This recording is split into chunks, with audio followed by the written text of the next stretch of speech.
Hey, Chipola Nation, we're here with baseball coach and athletic director Jeff Johnson. How you doing, Coach? Good, Brian. How are you? All right. Well, let's talk some baseball today.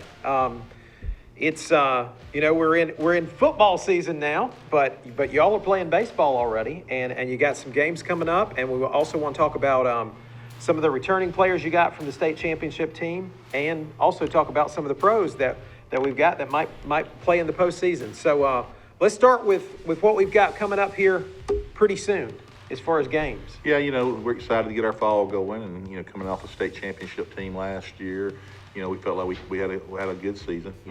When you win a national championship, nothing's ever good enough. It Right. didn't seem like, but with the team we had last year, I felt like they really overachieved and played well down the stretch for us. And excited about getting this new season started, and got a bunch of new guys. I think we got 7 returning players this time, and we open up next weekend. The 13th, 14th, and 15th, we have our fall classic, our fall Chipola Classic here, and I think we got nine teams coming in for that.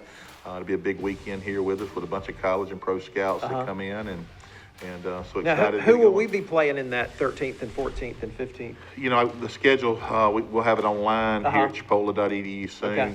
I think we play Northwest Florida and Tallahassee on Friday, and then Wallace-Dothan on Saturday. Okay. And there'll be games going all day. There's 4 games on Friday. Then we have our high school showcase Saturday morning. Then we have three games after that. And then on Sunday, the other part of the high school showcase and 3 more games. Wow. Okay. Big weekend of baseball. Coach, let's talk about, you mentioned the returning players from the state championship team. Let's go over some of these guys and see if any of the locals recognize some of these names.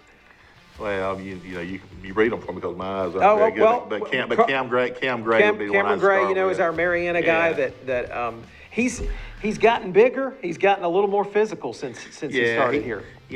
Cam's number one, a great kid and a great player for us too. At the end of the year last year, he probably ended up being our best hitter at the end of the year. He also pitched for us. He's a left-handed pitcher as well, and just really making some strides. And the big thing for Cam is just to continue to get physically stronger. And he's put on about 10 more pounds of strength this summer, and needs to continue to do that. But we're looking for big things out of him on the mound and at the plate for us this year, and being a leader for us, in the locker room as well. Right. How about Cory Rose?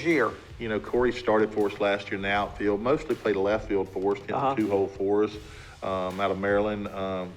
Just needs to keep developing his swing. He's got a future in the game. Not a guy that talks a lot, just goes about his business and does his job, and just looking forward to seeing the strides he makes as well. He did a big job in the state tournament last year. Yeah. Corey's a really good player, and he should really develop into a great player. Okay. How about Rohrbacher? Joseph caught for us last year. He was our catcher, and then about the last. I think we're down about the last 5 games of the conference season. He hurt his knee and had to have surgery on his knee, had meniscus surgery, and was out the state tournament and the national tournament, which really hurt us a lot not having him. But we expect him to be right in that catching duty right this year as well. Daniel Serta. Daniel's a shortstop, and we ended up playing at first base at the World Series last year because of injuries and Rohrbacher, and we had to make some moves and shift some people around. But he's a shortstop and a very good defensive shortstop, and he's gained some strength this summer. Looking for big things out of him as well, and the strength will lead to more offense from him as defense. There's no question about that. A couple of pitchers, left-hander Robert Bennett. Robert was kind of a mainstay on our staff last year. He had more appearances than anybody on our staff, and we pitched him in the middle in relief for most of the year. And then at the state tournament, we started him, and we started him 3 games at the state tournament. And I started him because I could depend on him to throw strikes, and could depend on him to compete and not allow any free bases and free base runners. And he would go like one time through the lineup and we'd get him out. And we did the same thing at the national tournament as well with him. But he's picked up some velocity. He's got his breaking ball better. He's really worked his butt off this summer, and I think it'll pay huge dividends for him and us as well this year. Great. Andrew Moore, right-hander. Andrew is one of our top guys. He's got a lot of ability. He just needs to hone all of it in. He's got a really good arm. He's up to 95, 96 mile an hour at times last year. We just got to continue to get the breaking ball better. He's made some strides. We made a little change on that. It looks good coming in this fall and working this fall. Okay, and then Michael Cullen. Michael's a two-way guy for us. Michael played You know, he's an infielder out of high school. We put him in the outfield last year. He's had a knee injury his freshman year. I think he's finally healthy. He also pitches for us, threw a lot out of the bullpen for us last year, and we need him to do both this time for us. Yeah, awesome. Well, that looks like a good group coming back. Anybody, I know we got a lot of new guys, but anybody that you're really excited about? You know, I'm excited about a lot of them. I mean, we're deep in the outfield. You know, we got some guys that look the part. We'll see if they can play the part, you know. And, a little speed out there. We're a little thin on the mound. We got some other good arms, but we got to develop our pitching staff and you know, there's be a lot of new pieces to plug in. But that's what you got to fall for in the early part of your season. That's right. Coach, let's talk about the postseason in Major League Baseball. You know, October's right around the corner.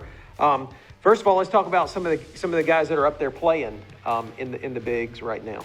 Well, you know, Pat Corbin won the Nationals. Pat's had a good year. I think he's 11-6 now. I think that's what it is. I saw this past week, and you know, he's doing really well. Just had a lot of decisions he came out of and were blown for him. We could have more wins this time. So, but they look like they might make a run there. They're in the mix. They're in the mix. I think in the wild card part of the Braves, they kind of run away a little bit with the division a little bit. And you know, we got Tyler Flowers with the Braves and Adam Duvall, and Adam. You know, Tyler's really the main guy behind the plate now. McCann got hurt a week or so ago, so I think he's had to carry the load where they've been splitting everything pretty much. And I think he is enjoying splitting it. Not had to catch everything. But I think there's a little bit more load being put on him right now as far as that. You know, Adam came up, and I think he was leading AAA in home runs, and he came up and was really hot early on and hit a bunch of home runs for him. But he's kind of, I think, playing versus left-handed pitching and pinch hitting a little bit for him right now. And then Russell with the Dodgers, you know, he's playing about every third, fourth day right now. He's the mentor for the young catcher a little bit, and I know he's excited about their run and maybe get him a ring at the end of the year. And he pitched again a couple of weeks ago. Kind of crazy. He has been pitching some for him in those blowout games. Did he start with the Dodgers or did he start with the Pirates? He started with the Dodgers and he got traded, and he's back with them. Yeah, wow. So his career's been what? 10 or 12 years at least? He's at 13, 14 years. Yeah. Amazing. Yeah, it is. It's been a long time. Especially behind the plate. Yeah, that's a tough job. Well, he conditions himself so well.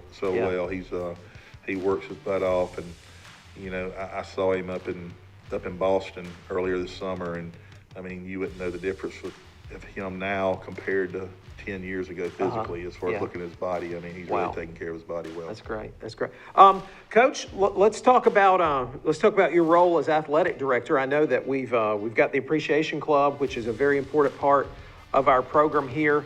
What are y'all doing right now as far as the Appreciation Club? You know, we're just getting started with our fundraising and our membership drive, and you know, that's the thing that's the lifeblood of our program, and we need to continue to strive to get more and more members. We were right at 200 last year, and our goal is 200 plus. And David Johnson is kind of a funny story here. David Johnson, whose dad started the Chipola Appreciation Club, Milton, when he was the basketball coach here. David is our president this year. Fantastic. So it's come full circle for wonderful. him, and can't be more proud of what he's done to try to help us. He stepped in, you know, in the last 4 or 5 years and helped me since I became the athletic director to try to get this thing going at a higher level and raise more money, because it takes money to take care of these teams and run the programs the way we need to run them at the national level we want to run them at. Right. So really proud to have his help, and it's just interesting to have that dynamic to it where he is. But he loves Chipola. But yeah, you know, if anybody wants to join the Appreciation Club, we got different levels. We got the minimum levels, $250, and it goes up to $1,000 if you don't want advertisement. Then $1,250 if you want some advertisement. Then it goes up to $2,500. You be on billboards and get all of our different perks that come through that. So if you want to do that, contact us. You know, at the athletic department. You can also sign up online as well at chipola.edu. Okay. So $250 for we'll call it the family membership, and you get 4 passes to all sporting events at Chipola. That's correct. That's pretty good bargain.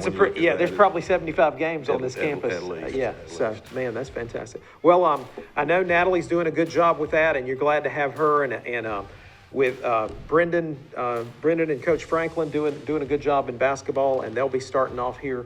What do they start? November 1st? Yeah, right around November 1st. November. I was talking with Brendan this morning. They're working on their preseason stuff, and they'll get started with their preseason games and scrimmages, I guess you could say, in October. Right, But okay. November, they'll get cranked up. Great, great. Well, sounds like we're off to another great start, Coach.